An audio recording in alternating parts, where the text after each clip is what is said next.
Hey guys, what's up? MadSeason here, back with another video for you. Welcome back to another episode of Why It Was, a series where we cover the best and the worst, and explain just why they have earned those labels today. And today, we will be diving into the World of Warcraft's 7th expansion, the Battle for Azeroth. Similar to my previous episode, the Warlords of Draenor, BFA today is used much like a punching bag by both fans and haters alike, but the criticisms are usually summed up to BFA bad, so today I wanted to set the record straight and explain just why the Battle for Azeroth was bad.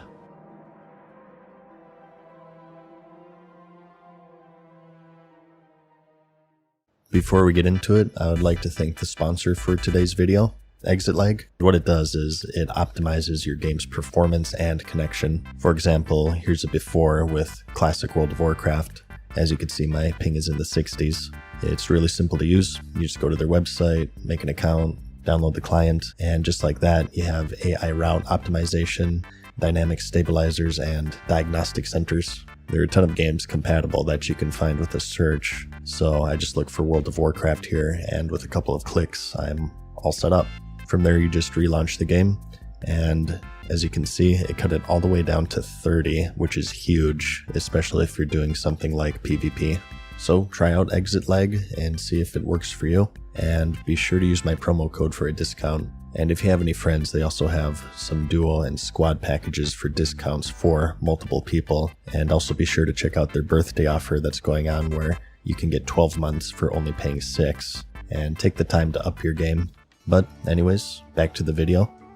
The year is 2017, and the World of Warcraft is riding a recent high from a pretty favored expansion, Legion. After the Warlords of Draenor debacle, think of it as Blizzard's midlife crisis, complete with a mullet and a sports car that they could not afford. It was quite the redemption arc. Mythic Plus Dungeons revolutionized 5-man content, giving it a viable endgame, and World Quests replaced the quite archaic daily hub grind, providing more variety while at the same time getting people out into the world to make it seem more lively and sprawling. An issue that you may know the Warlords of Draenor suffered from. Artifact weapons provided another form of character progression, along with a lot of class identity, something else that was also a large focus of the expansion. And as for the raids, they're as good as ever. It was far from perfect, but Legion showed that World of Warcraft still had life in it. The community was buzzing, the game felt alive, and so the expectations were quite high for its successor, which was revealed on November 3rd, 2017. The crowd is hyped, the lights dim, and Blizzard drops a bombshell. The next expansion is the Battle for Azeroth.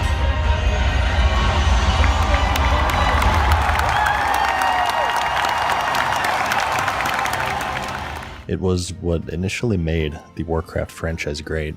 The Alliance versus the Horde, dialed up to 11. Sylvanas had torched Teldrassil, the war drums were thundering, and we were shipped off to 2 new continents, Kul Tiras and Zandalar, dripping with pirate swagger and troll mysticism. Legion's artifact weapons were retiring, and they were replaced by this shiny new Azerite armor system, which was hyped as a customization dream. Similar to the artifact weapons, players would collect a currency called Azerite to level up an amulet, and the level of the amulet would then unlock traits attached to pieces of armor for your head, chest, and shoulder slots. The traits themselves were advertised as being highly customizable and unique and variable, and combined with the talent and spec choices, no 2 players would play the same. There were also war fronts, where you would team up with a raid of fellow players, capture territory, managed resources, and defeated bosses in this nostalgia trip that paid tribute to the original RTS. And there were also island expeditions, which were small group-based activities where adventurers were dropped on a random island with random enemies, random events, and rewards. The goal was to scramble to obtain as much Azerite as possible before an enemy team did. This currency would be central to the expansion, and it was used to level up your Azerite armor, and the expeditions themselves banked heavily on dynamic gameplay and variety through its random nature. All of this was tied together with the faction conflict that had made the series special. After several expansions where the Horde and Alliance band together to defeat a great evil, they seemed to get back to their roots with this immense war serving as the beating heart of the expansion. So after Draenor's flop and Legion's glow up, the battle for Azeroth seemed like a safe bet. It was a return to its roots by every stretch of the imagination, but at the same time polished with modern bells and whistles, and it was a very much welcomed theme. Similar in a lot of ways to Draenor, for many it wasn't just an expansion, it was a homecoming.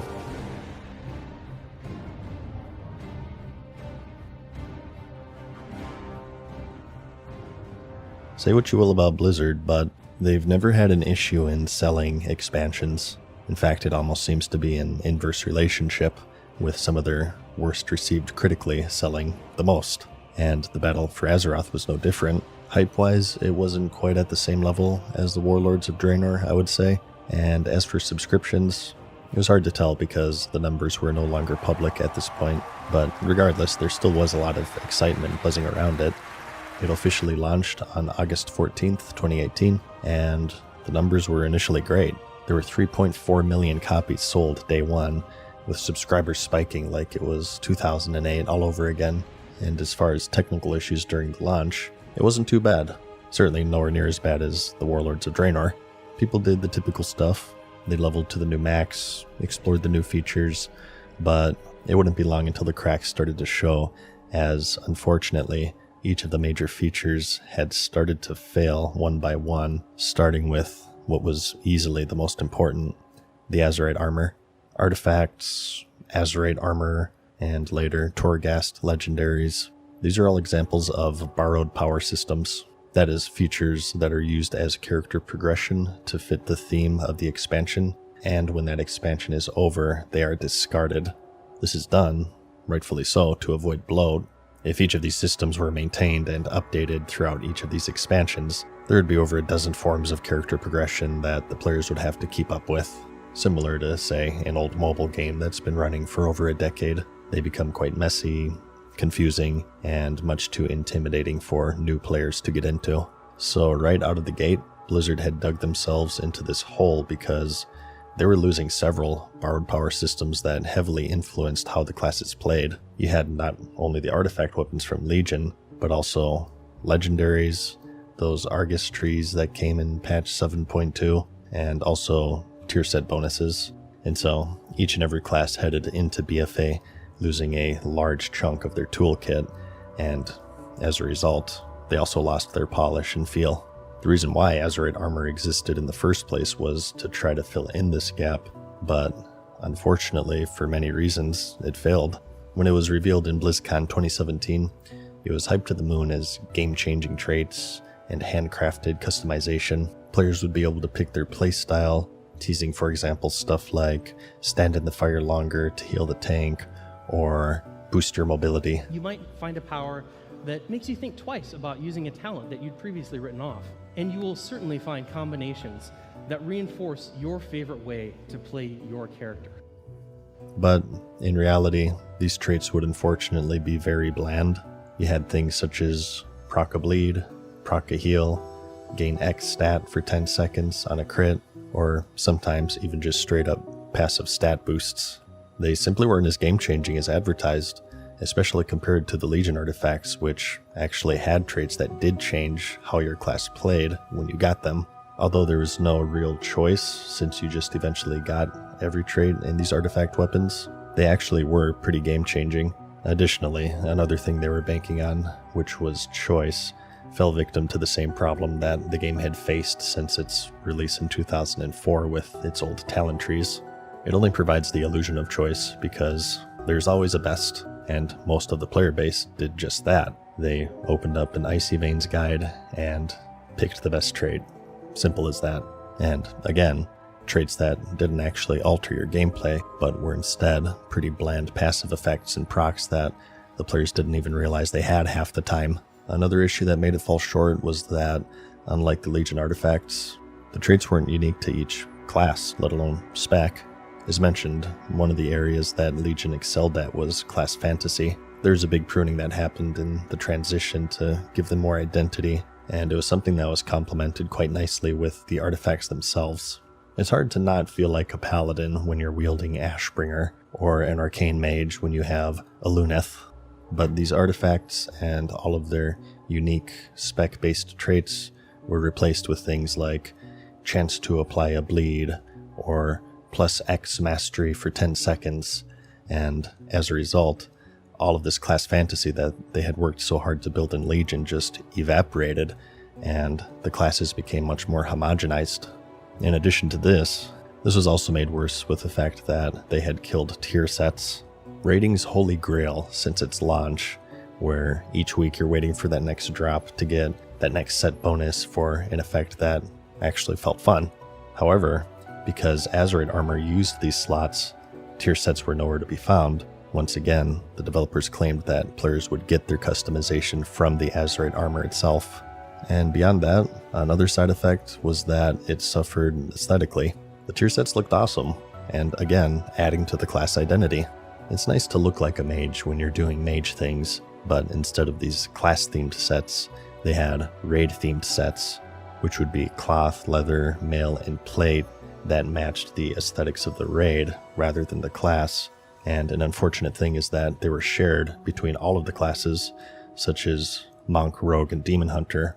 They all used the same leather set, which ended up being a surprisingly big blow to the already weak class identity that they had. But all this is to say, the Azeroth system failed, and it failed hard. It fell far short of replacing the void left behind at the end of Legion, and the classes felt really bland and disjointed from the very start to the very end. They did tweak it throughout the expansion. 8.1 added a class trait ring to solve this issue of a lack of identity. They also cut some of the more boring traits, and in 8.2 you would be able to get abilities on a necklace, which were also shared between classes, which was also an improvement, but still, one system can't replace artifacts, tier sets, legendaries, and more. It was certainly an uphill battle, and it started on the wrong hill. But Azeroth armor wasn't their only feature. If Warfronts and island expeditions were really good, maybe they could pick up the slack. Arguably the next largest were Warfronts, which were advertised to be an RTS player's wet dream, where you would gather resources, build troops, and storm the keep, giving similar vibes to one of the greatest RTS games of all time. And the gameplay itself was fine.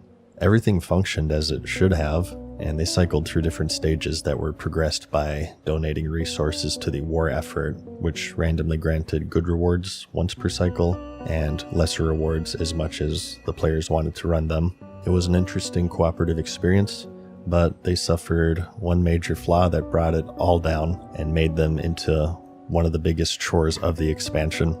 You couldn't lose. And at this point I have to ask you a question. What is the point of any game?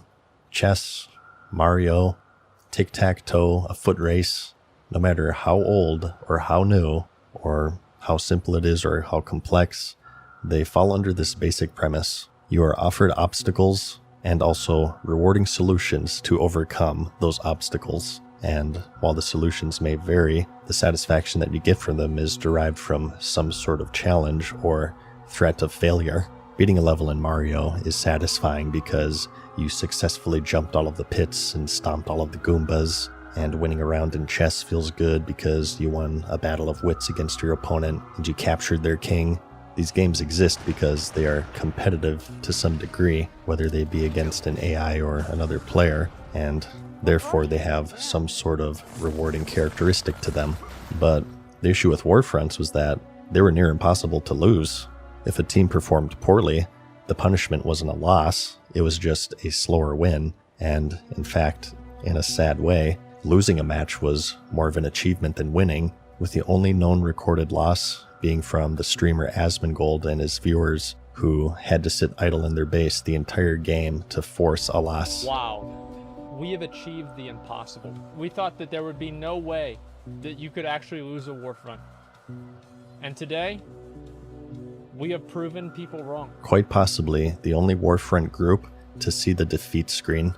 A game without any danger of failure simply isn't a game. At that point, it turns into a chore, and that's what Warfronts felt like. In patch 8.2, they finally added the ability to lose with its heroic mode, but similarly to the Azeroth armor, this came several months after release where many players had already quit. And the last of these major features were island expeditions. As described, these were dynamic treasure hunts where players would enter randomized islands with randomized environments and randomized loot. The goal was to obtain a certain amount of Azerite before an enemy team of players or advanced AI could do the same, and the main issue with them is the thing that they were banking on, which was this unique experience each time, wasn't really true, because the entire objective was this mad scramble for Azerite. You could never really stop to look around or notice any of the changes, and there really wasn't that much of a difference between the maps, which was a problem that was made by the randomness itself. Let me explain. Some of the islands did have set enemies here and there, but a lot of them, such as the rare mobs or the invasion events that would occur, are from a larger pool that are selected randomly. So if 90% of the content on the expeditions are random at base, what's the real difference between the maps? If there's no unique element to them to begin with, there really isn't anything to distinguish them from one another. It's all just topography and scenery.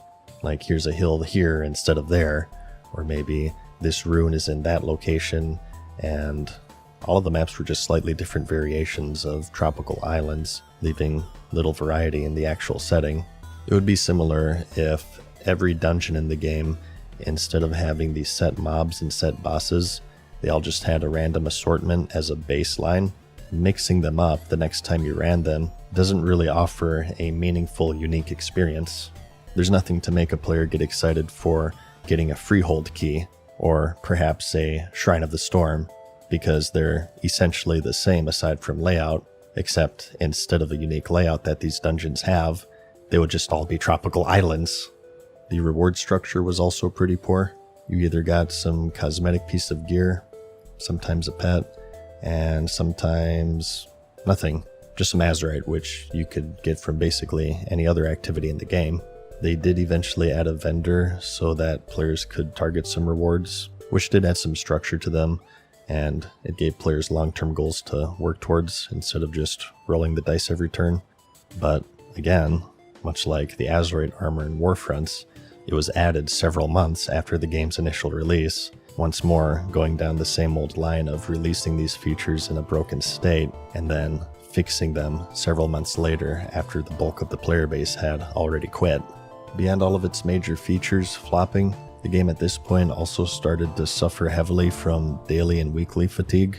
Here's a list I made a few years ago of the massive amount of daily and weekly activities that were released over the course of the expansion. This is mobile game design at its worst, just releasing system after system, not to keep the player happy and wanting to log in, but instead to punish them for failing to log in and to do their daily chores. And that's what they felt like chores. Anybody who played BFA may remember that is what everyone referred to them at this point. All of these either gave some form of gear or Azerite, so you had this environment created where you would log in and you have 40 different things to do all on a timer, and after you do all of that, then you can actually get to the fun part, or what little fun part there actually was. And that's what the expansion felt like. It felt like you were set on this unending treadmill of daily and weekly busy work to keep up with, and so the main draw of the expansion was to get you into this gerbil-like routine, pulling 300 slot machine handles that reset daily, and this is what they relied on to keep their engagement metrics up. It didn't really feel rewarding to play. It felt punishing to not play, and to many, it stopped feeling like a game and more like an obligation. Thankfully, they would move away from this in future expansions, but during BFA, this is where many would say that the daily and weekly grind was at its absolute worst.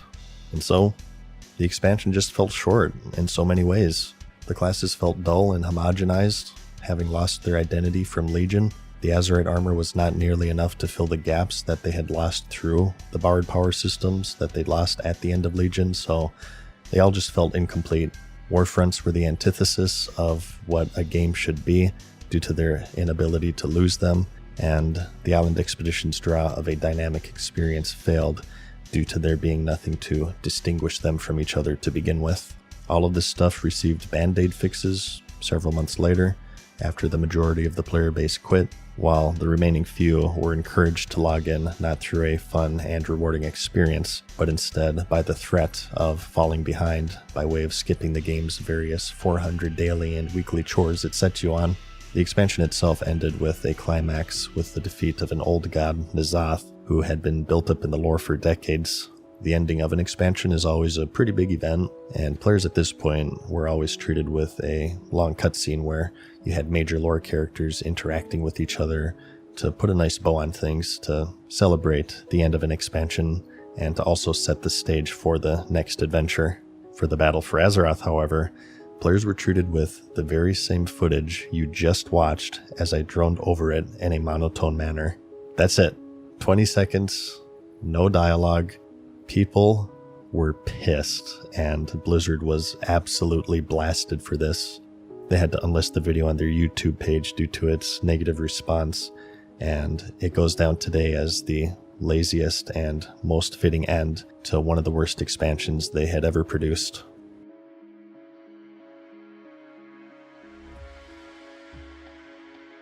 Like with most things, it wasn't all bad.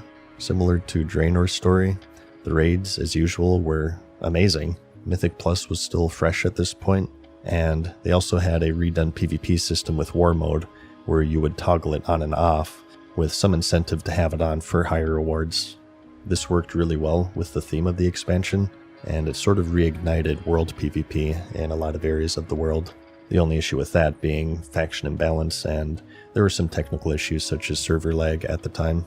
But at the end of the day, I would say that BFA suffered a lot of the same issues of Draenor, in the sense that the bare bones of the expansion were there, but all of its supporting features just didn't pan out in the way that they had hoped. It was certainly a dark time within the game's history for many, but not all was lost. After all, there's another expansion on the way, and it can't possibly get any worse. Right? So that's why today many consider the Battle for Azeroth to be a bad expansion. As usual, no hate if you enjoyed it personally. This video isn't meant to take away from that experience. I just wanted to put it out there because it does get a lot of hate these days, and I would rather people know why instead of just using it as a punching bag for the fun of it. I think the lessons to be learned here are many, perhaps the most major of which being the downsides of borrowed power, which they have now shied away from recent expansions. The lesson is that while they may be great in one expansion, losing them in the next may leave players feeling like their favorite classes are incomplete. You're already losing all of your gear and tier sets when you're moving into another expansion, so it's always a good idea to keep the regression to a minimum. And in this way, it's hard to say if this was truly a fault of BFA as much as it was Legion's. Perhaps the blame should be shared between the two. Another obvious lesson is to test your features more thoroughly before releasing them.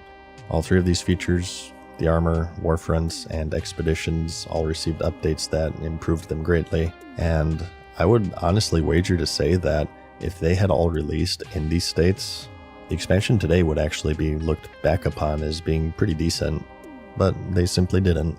All of the feedback that I shared in this video was relayed to them during the beta, but they released them anyways to meet deadlines, and this was just another reminder for the player base that this was no longer the developer that they had fallen in love with, as the Blizzard of old would straight up cancel games if they felt like they weren't up to their quality standards.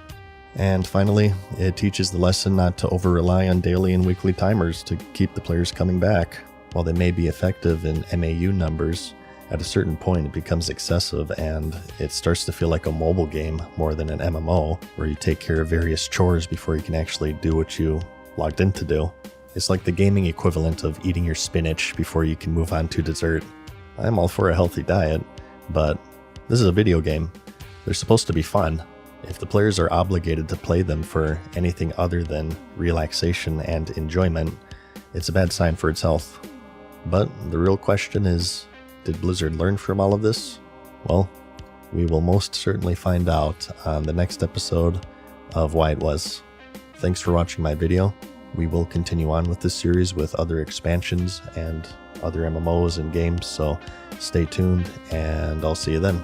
Like the video if you liked it, because I'll see you in the next one. Peace.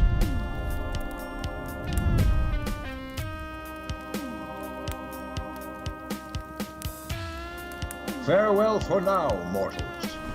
We hope you enjoyed today's video. See you again soon.